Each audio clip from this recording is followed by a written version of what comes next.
Bonjour tout le monde, bienvenue à toute échelle. Cette semaine au podcast, on fait quelque chose d'un peu différent.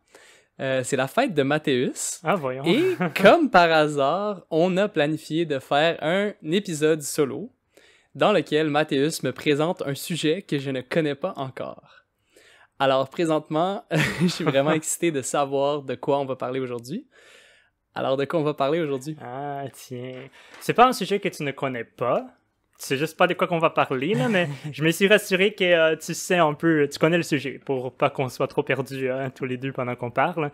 Dans le fond, je voulais aller un peu dans toute la théorie sur l'ADN et qu'on parle à la fin, plus précisément, des choses qui s'appellent, ok, ça c'était dur à trouver le nom en français parce que je savais juste le nom en anglais, c'est des séquences répétées en tandem. Ok, donc les séquences répétitives. Oui, et des polymorphismes des nucléotides simples. Les SNP. SNP. En français, les polymorphismes de nucléotides, les PNS. PNS, ouais. J'ai vu sur Internet, c'est quoi qu'il disait? Je pense que c'était un textbook en français que je trouvais, était comme, oh ouais, c'est les polymorphismes des nucléotides simples qu'on appelle SNP. Appelons-les les SNP, c'est SNP. cute, ça fait SNP. Ouais, ouais. Les gens ne savaient pas encore c'est quoi, là, mais on va expliquer tantôt, là. Dans le fond, ce qui se passait, c'est que je préparais l'épisode. Et là, j'avais une idée, déjà. Puis, je faisais des questions bâtards, là. C'était des trucs par rapport. Mais hier, pendant que je préparais ça, j'ai vu une vidéo par un YouTuber que je connais, que j'aime beaucoup. Veritasium. Veritasium, ouais. T'as vu la vidéo? Non, je l'ai pas vu. Ok, mais tu sais de quoi je parle? Oui, je sais de quoi tu parles. Ok, la vidéo, dans le fond, je vais la résumer. En plus, c'est une vidéo en anglais, fait que ça se peut qu'il y a des gens qui n'ont pas écouté, si c'est des listeners francophones, gosh, des écouteurs francophones. Les auditeurs. Auditeurs, merci Phil. La vidéo, dans le fond, elle parlait sur comment, même si tu n'as pas mis ton information génétique dans des bases de données qui existent aujourd'hui, la police peut quand même te trouver s'ils trouvent ton ADN dans une scène de crime. Ouais, il y a eu des fameux cas de cela dans lesquels des gens qui étaient les cousins d'un criminel avaient fait séquencer leur ADN et on a pu retrouver le cousin à l'aide de samples, de quelque chose qu'on avait retrouvé sur la scène de crime, peut-être un cheveu, et on a pu identifier le cousin à l'aide de ce cheveu-là qu'on avait trouvé sur la scène de crime à cause que son cousin avait été séquencé.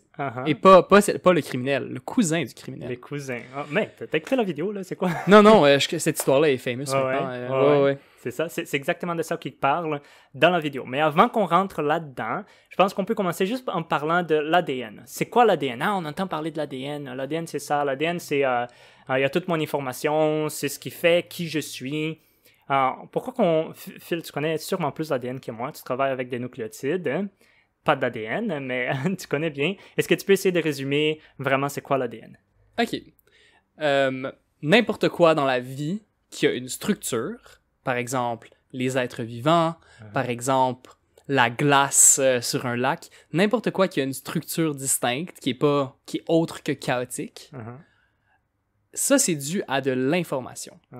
Des fois, l'information, si tu y penses dans un ordinateur, un dossier, c'est encore une fois de l'information avec une structure, un dossier Word. Et pour ça, c'est des 0 et des 1. Alors que la vie, elle utilise pour créer sa structure, nos corps, nos cellules, toutes les structures de la vie, utilisent de l'information. Et cette information-là, à son niveau le plus fondamental, c'est une longue molécule qui a une séquence qui s'appelle l'ADN. OK. Donc, une longue molécule qui a une séquence. Qu'est-ce que tu veux dire par une séquence dans la molécule? Oui.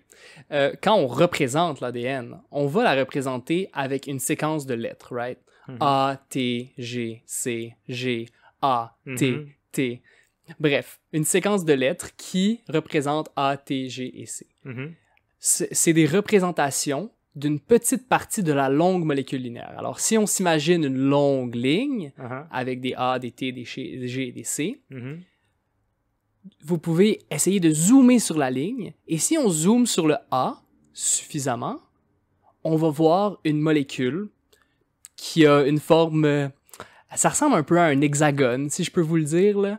Et le A, il ressemble à un petit hexagone. Un T, c'est un petit hexagone avec une petite protubération. Uh-huh. Un G, c'est un petit hexagone qui est collé à un pentagone. Uh-huh.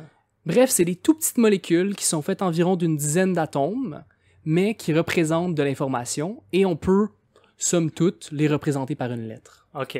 Donc, dans le fond, l'ADN, il est fait de 4 molécules qu'on appelle des bases, on va les appeler des bases, ou des nucléotides, hein? On va les appeler comme ça, des nucléotides, parce que ces mots va revenir.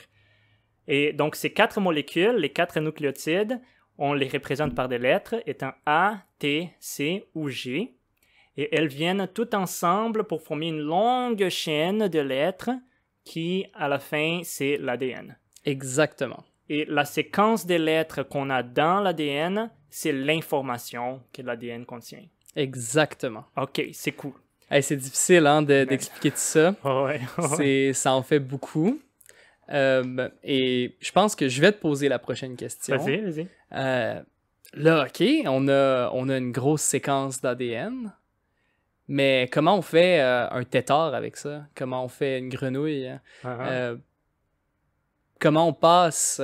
cette information à un être vivant. Oui. Qu'est-ce que ça veut dire des lettres? Puis, OK, ça, c'est vraiment cool. Moi, j'adore cette question parce que it's mind-blowing. Comment tu dis ça en français, là? C'est fascinant. Fascinant, oh, oui. Comment tu passes de genre 4 petites molécules qui sont dans une séquence puis qui vont former un écureuil. Parlons d'un écureuil. Parlons d'un écureuil. Dans le fond, comment ça se passe, c'est que l'ADN, il est composé de gènes. Tout le monde sait qu'il y a des gènes. On parle de génétique, non, ouais, un gène spécifique pour la couleur des yeux, des choses comme ça. Mm-hmm. Le gène, dans le fond, c'est une séquence, c'est un morceau de la longue chaîne de lettres. Si tu prends un morceau de cette chaîne de lettres, ça, on va appeler un gène. Puis chaque gène va avoir l'information pour faire une autre molécule à la fin de la ligne qu'on appelle une protéine. Let's back up a bit. OK. Parce qu'il y a eu beaucoup d'informations. OK. Donc, on a notre génome, qui est l'ensemble de notre ADN. Ouais. Si on prend chacune des cellules dans notre corps, Uh-huh. il y a un génome au complet. Toute l'information pour faire un écureuil est contenue dans chacune des cellules de l'écureuil. Oui. Right? Oui. Mm-hmm. Et là, on zoom. Et on se rend compte que tout cet ADN-là, ce génome-là, est fait de plusieurs gènes. Ouais. Des dizaines de milliers? Je sais pas. Moi, je sais. Des dizaines de milliers. OK. Pour les animaux, habituellement, c'est des dizaines de milliers. Ouais, OK. Et ça, c'est une séquence d'ADN, comme tu as dit, là, d'environ, 10 000 de long, Ouais. 10 000 nucléotides, 10 000 lettres Ouais. de long.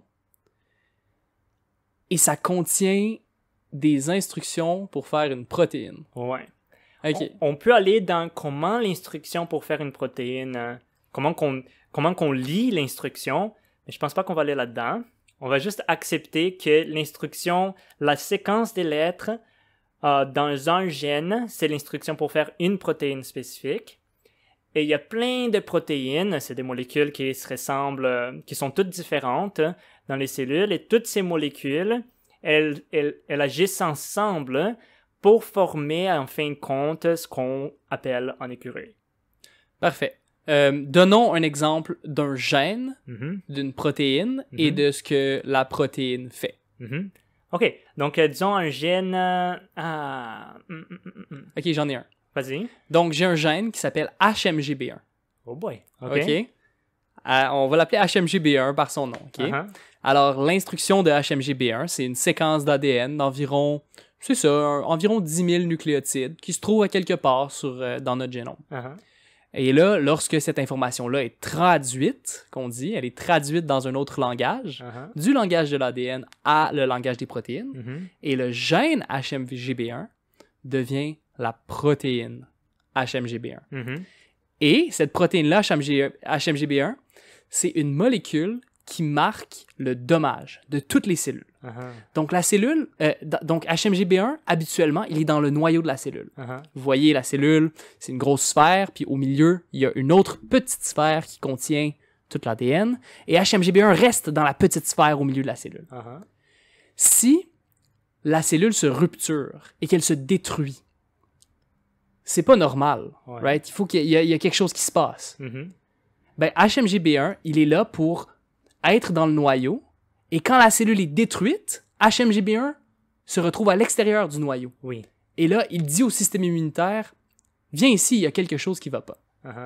Donc ça, c'est l'exemple de un de nos 20 000 gènes. Ouais, donc c'est vraiment juste une petite séquence de toute l'information génétique que tu as dans ton noyau, qui a été faite juste pour faire une molécule qui est utilisée pour cette tâche très spécifique de dire à ton système immunitaire, cette cellule vient de briser. En as-tu un, par exemple, l'hémoglobine? On peut faire le gène de l'hémoglobine. L'hémoglobine. J'allais parler du gène de la myosine. Ah, vas-y. La myosine, c'est la molécule que j'étudie, en fait, dans ma recherche. Donc, il y a une séquence, si tu vas dans le noyau d'une cellule, puis tu regardes l'ADN dans la cellule, et tu zoomes assez dans le génome, tu peux trouver une séquence de lettres qui va être utilisée pour faire cette autre molécule qui s'appelle la myosine. Dans le fond, c'est une protéine qui sert à... Elle est surtout trouvée sur des cellules spécifiques, des cellules des muscles, donc tes biceps par exemple. Elle sert, elle marche. Quand tu la regardes, tu vois vraiment, elle se ressemble à une molécule qui marche et elle aide ton muscle à raccourcir. Donc, oui. Et si on y pense à tout ça, lorsqu'on imagine l'ADN, on pense à une double hélice, Oui. on pense à une longue molécule élongée. Oui. Et les protéines, habituellement, sont des molécules qui sont plus, on va dire, on appelle ça globulaires. Donc, Oui. sont vraiment repliées sur elles-mêmes.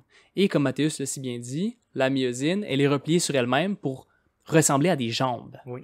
Et elle a des jambes et elle marche. Mhm. Et quand on contracte nos muscles, c'est la myosine qui marche pour contracter. Tirer. Ouais, Ou c'est tirer. comme si elle marchait en tirant d'autres molécules qu'on va pas nommer, mais elle tire un genre de corde pour que tes muscles ils se contractent pendant qu'elle fasse ça.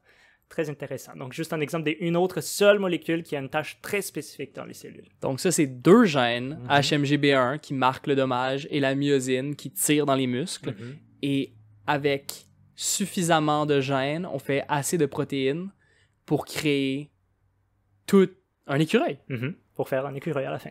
Ouais. Si tu prends toutes les milliers de protéines qui sont encodées dans le gène d'un écureuil, dans le génome d'un écureuil. Ouais. Right?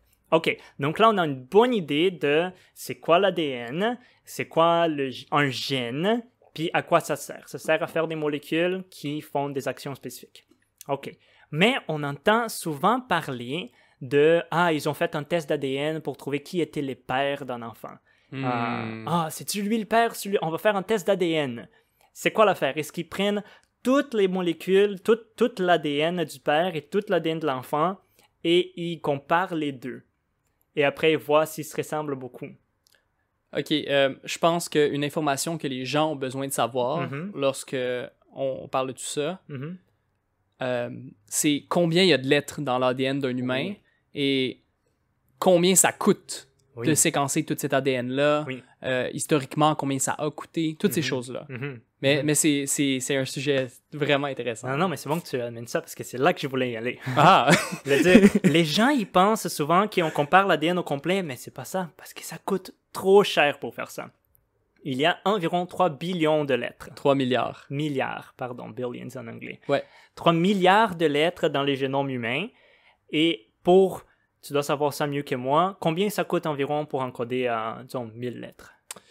J'ai le prix pour un génome complet. OK.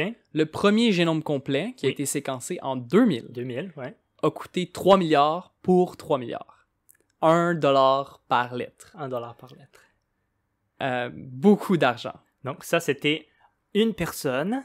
Pour encoder le génome d'une personne, ça coûtait 3 milliards de dollars. Imagine si pour chaque test, père et enfant que tu veux faire, tu payes 6 milliards de dollars, un pour chaque personne, juste pour voir si t'es le père. Ouais, on peut pas faire ça. Cependant, les technologies de séquençage d'ADN ont progressé plus rapidement que la loi de Moore. Et ça, je vais vous expliquer c'est quoi. Vas-y. Les ordinateurs ont dit qu'ils doublent de puissance à tous les 3 ans. Puis ça, c'est déjà, on le voit, là, nos ordinateurs entre maintenant et 2000, c'est pas comparable. Ouais. Pourtant, le prix de séquencer de l'ADN est plus rapide que la loi de Moore, si bien qu'aujourd'hui, séquencer un génome qui coûtait 3 milliards de dollars il y a 20 ans coûte maintenant 500 dollars. 500 dollars pour un génome au complet. Ouais. Mais c'est quand même du gaspillage. Quand même beaucoup d'argent. Ouais. C'est ça. Quand même beaucoup d'argent si on veut le faire pour une population. C'est ça. Ouais. Donc, dans le fond, en fait, on a une autre façon de voir comment une personne se ressemble à l'autre. C'est ce qu'on appelle, en français, les séquences répétées en tandem. Parfait. Est-ce que tu peux expliquer aux gens c'est quoi? Moi, je sais pas c'est quoi. Une sais pas c'est séquence quoi? répétée en tandem. OK. Ah, j'ai une idée c'est quoi, mais Ouais. je vais te laisser le faire. OK. Donc, dans le fond, si tu regardes, disons que tu as une chaîne complète avec 3 billions de lettres dedans. Tu as genre une séquence de 3 billions de lettres. Chaque personne, en fait, dans toutes les personnes, OK, on va back up. Les êtres humains, si tu regardes toutes ces 3 billions de lettres, 99,9% de toutes ces lettres sont les mêmes entre moi et toi. Ouais.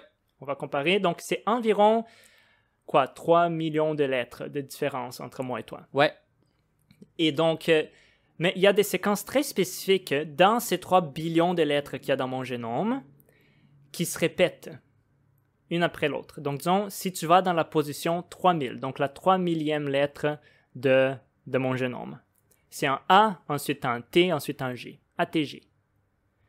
Si tu prends cette séquence ATG, ça se peut qu'elle se répète plusieurs fois. Donc, tu vas voir ATG, ATG, ATG. Ah, il y a certaines régions de notre séquence qui sont des répétitions. Comme des fois, ça pourrait être AT, AT, AT, des fois, ça pourrait être CA, CA, CA, CA. Ouais. Puis il y a des répétitions comme ça un peu partout dans le génome. Ouais. Puis ça diffère entre les individus? Ça diffère, la quantité de répétitions diffère entre chaque personne. Il y a environ, maintenant, c'était quoi que j'avais écrit? Combien de... Il y a environ 20 places, je pense, dans le génome aujourd'hui, en 2017. Il y avait environ 20 places qu'on sait que se répètent, et on pourrait voir ces places spécifiques pour chaque personne et comparer combien de fois ça se répète. Ah. Et les chances que ça se répète exactement la même quantité de fois entre moi et toi est genre presque zéro. Donc, toi, par exemple, à une position dans ton génome, tu aurais CA, CA, CA 17 fois. Ouais. Et moi, j'en ai CA, CA, CA 56 fois. Et est-ce que si j'ai un fils, il va aussi en avoir 56 fois? Bonne question. La quantité de fois qu'il va voir ça répéter dans son génome est beaucoup plus proche de toi que de moi. OK. Il va voir au moins 57, parce que c'est ça que tu as. Mais si tu penses comment ces séquences ont été formées, qu'on va pas entrer là-dedans, ça se peut qu'il y en ait plus. OK.